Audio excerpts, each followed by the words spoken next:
Ya, ini terkait linear dan non-linear isoterm, kinetik dan termodinamik. Adsorpsi metil orange menggunakan material Al2O3 UiO66. Kepada Alvin dipersilahkan. Terima kasih. Assalamualaikum warahmatullahi wabarakatuh. Perkenalkan, saya Alvin Romadhoni Putra Hidayat akan mempresentasikan paper yang berjudul Linear and Non-Linear Isotherm, Kinetic and Thermodynamic Behavior of Methyl Orange Adsorption using Modulated Al2O3 UiO66 via acetic acid yang telah dipublikasikan di Journal of Environmental Chemical Engineering. Yang pertama, outline-nya ada pendahuluan, metode penelitian, hasil dan bahasan, serta kesimpulan. Latar belakang, limbah pewarna tekstil banyak dihasilkan dari beberapa industri. Salah satu industri yang menghasilkan limbah tekstil paling banyak yaitu industri tekstil. Salah satu zat warna yang banyak digunakan pada industri tekstil yaitu methyl orange, di mana methyl orange ini merupakan zat warna golongan azo yang berjenis anionik. Metode adsorpsi dipilih karena metode ini memiliki keunggulan yaitu efisien dan tidak memerlukan biaya yang lebih tinggi. Kemudian untuk penelitian sebelumnya mengenai adsorpsi methyl orange, ada beberapa adsorben yang pertama karbon aktif, kitosan, dan pentonik. Namun ketiga penelitian tersebut memiliki kapasitas adsorpsi yang kecil serta struktur dari adsorben yang mikropori, sehingga dibutuhkan adsorben jenis lain yang lebih efektif dan efisien yaitu MOF. Salah satu jenis MOF yang banyak digunakan sebagai adsorben yaitu UiO66. UiO66 terdiri dari logam klaster zirconium dan ligan H2BdC. UiO66 memiliki keunggulan yaitu luas permukaan yang tinggi serta stabilitas thermal yang tinggi, namun mempunyai kekurangan yaitu ukuran pori mikro yang dapat menghalangi proses difusi molekul serta mudah mengalami aglomerasi. Oleh karena itu dilakukan suatu modifikasi dengan material lain, salah satunya yaitu Al2O3. Al2O3 dipilih karena merupakan adsorben yang sangat unggul untuk pewarna berjenis anionik. Selain itu Al2O3 memiliki stabilitas thermal dan stabilitas kimia yang cukup baik. Berikut adalah beberapa modifikasi Al2O3 dengan MOF, salah satunya yaitu Agiki di KK tahun 2016, Martia di KK tahun 2019, dan Li di KK tahun 2017.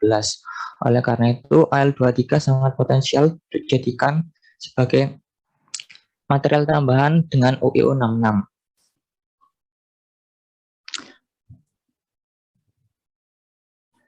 Selanjutnya untuk kekurangan yang kedua yaitu mudah mengalami aglomerasi dapat dilakukan dengan penambahan modulator. Berikut adalah beberapa modulator yang pernah dilaporkan untuk ditambahkan dalam MOF yaitu asam benzoat, asam asetat, asam trifluoroasetat, dan asam format. MOF dengan penambahan modulator dapat menunjukkan hasil yang lebih baik dan mencegah adanya aglomerasi atau interground kristal. Kemudian dipilih asam asetat karena pada penelitian sebelumnya asam asetat menghasilkan luas permukaan yang lebih tinggi dibandingkan modulator yang lain. Oleh karena itu, penambahan asam asetat dapat menunjang kinerja adsorpsi zat warna yang lebih baik. Selanjutnya, sebagian besar penelitian tentang adsorpsi MOF sedikit yang menyelidiki mengenai model kinetika dan isotherm baik linear maupun non-linear. Oleh karena itu, pada penelitian ini juga ditinjau mengenai model kinetika maupun isotherm berdasarkan model linear ataupun non-linear dengan peninjauan analisis kesalahan atau error yaitu R kuadrat atau koefisien korelasi dan RMSE atau mean square error dan T-square. Selanjutnya yaitu metode penelitian yang pertama adalah sintesis UiO66 di mana ZrCl4 dan H2BdC dilarutkan dalam DMF, kemudian kedua larutan dicampurkan menjadi satu kotak reaksi dan dipanaskan pada suhu 120 derajat Celcius selama 24 jam dan dilakukan pencucian DMF, kloroform serta dikeringkan pada suhu 90 derajat Celcius selama 3 jam dan dikarakterisasi SRD, FTIR, SIM-EDX maupun adsorpsi nitrogen. Selanjutnya yaitu sintesis Al2O3-UO66 modulator, di mana ditambahkan Al2O3, kemudian dijadikan satu buat reaksi dan ditambahkan asam asetat sebagai modulator dengan variasi yang terdapat pada tabel, yaitu perbandingan rasio asam asetat banding ZR 50, 100, dan 100, 150. Kemudian sama seperti metode sebelumnya, yaitu dilakukan pemanasan, pencucian DMF, pencucian kloroform, serta pengeringan, dan dilakukan karakterisasi SRD, FTR, SAM-EDX, maupun absorpsi-desorpsi nitrogen. Kemudian dilakukan uji absorpsi. Yang pertama, pengaruh variasi waktu kontak dengan dosis adsorben 10 mg per 20 ml dengan waktu 5 hingga 50 menit dengan konsentrasi awal 100 mg per liter. Kemudian dilakukan pengaruh variasi konsentrasi dengan dosis adsorben 10 mg per 20 ml dengan variasi konsentrasi 100 hingga 350 mg per liter. Selanjutnya yaitu hasil dan pembahasan karakterisasi adsorben. Yang pertama, hasil SFD. Puncak dari UO66 telah sesuai dengan penelitian sebelumnya. Hal ini mengindikasikan bahwa UO66 telah berhasil disintesis. Kemudian adanya penambahan Al2O3 dapat menurunkan kristalinitas dari UO66 dan penambahan modulator dapat meningkatkan kristalinitas dari UO66. Kemudian hasil karakterisasi FTR telah sesuai dengan penelitian sebelumnya yang dilaporkan oleh Abid di KK tahun 2012. Dan ditemukan pita serapan yaitu ALO dan vibrasi tekuk ALO yang menandakan adanya Al2O3 pada komposit material yang disintesis. Kemudian hasil SAM-EDX didapatkan material UO66 yaitu berbentuk aglomerasi dan tidak beraturan. Selanjutnya yaitu SAM dari AL0,5 UO66 menunjukkan hasil yang sama, yaitu bentuk aglomerasi dan tidak beraturan, namun sedikit lebih kecil. Kemudian untuk AL M100 UO66 dengan penambahan modulator dengan variasi 100 menunjukkan bentuk oktahedral yang teratur dibandingkan material UO66.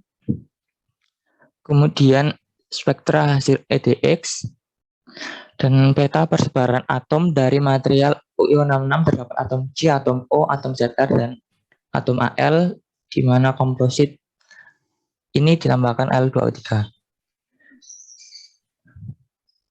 Kemudian hasil absorpsi desorpsi nitrogen dari material yang disintesis menunjukkan material UO66 memiliki tipe isoterm tipe 1, dan ketika dilakukan penambahan Al2O3 terjadi penurunan las permukaan.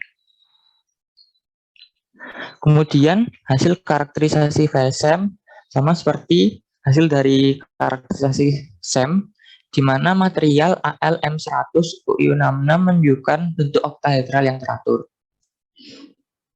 Berikut adalah hasil karakterisasi adsorben, yaitu TEM, di mana lingkaran yang ada pada gambar itu menunjukkan material dari UO66. Kemudian variasi waktu kontak, di mana didapatkan waktu yang optimum yaitu 40 menit. Pada waktu ini adsorben telah jenuh dan telah mencapai titik equilibrium. Selanjutnya yaitu variasi konsentrasi, di mana didapatkan variasi konsentrasi yang optimum yaitu 300 mg per liter. Berikut adalah hasil dari plot kinetika orde 1 semu dan orde 2 semu secara linear, di mana didapatkan nilai dari orde 2 semu menunjukkan nilai dari R kuadrat dan R kuadrat dari orde 2 semu lebih tinggi daripada orde 1 semu. Kemudian nilai RMSE dan G-square lebih rendah dibandingkan orde 1 semu, yang menandakan bahwa model orde 2 semu lebih sesuai.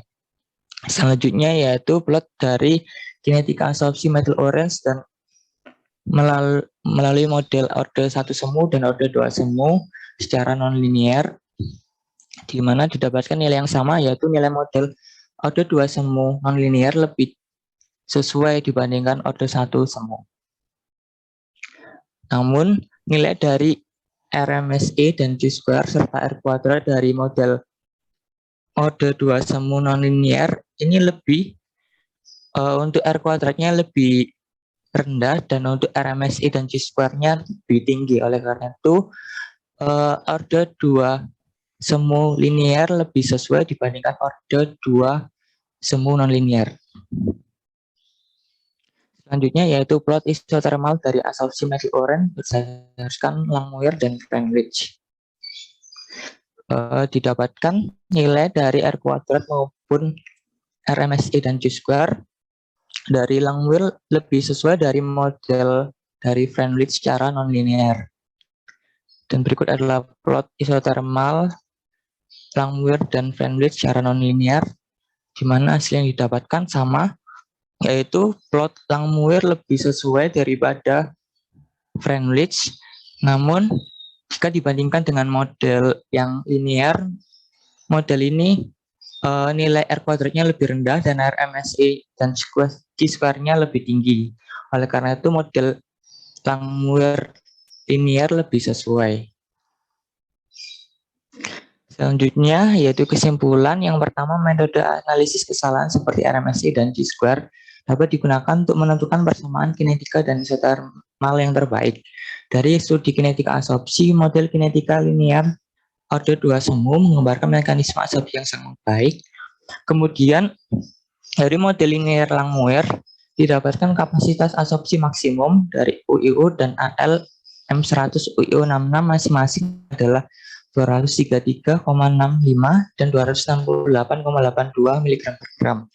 Dari hasil ini menunjukkan bahwa metode linear lebih baik untuk memperhitungkan parameter absorpsi dibandingkan metode non-linear. Baik, terima kasih Pak.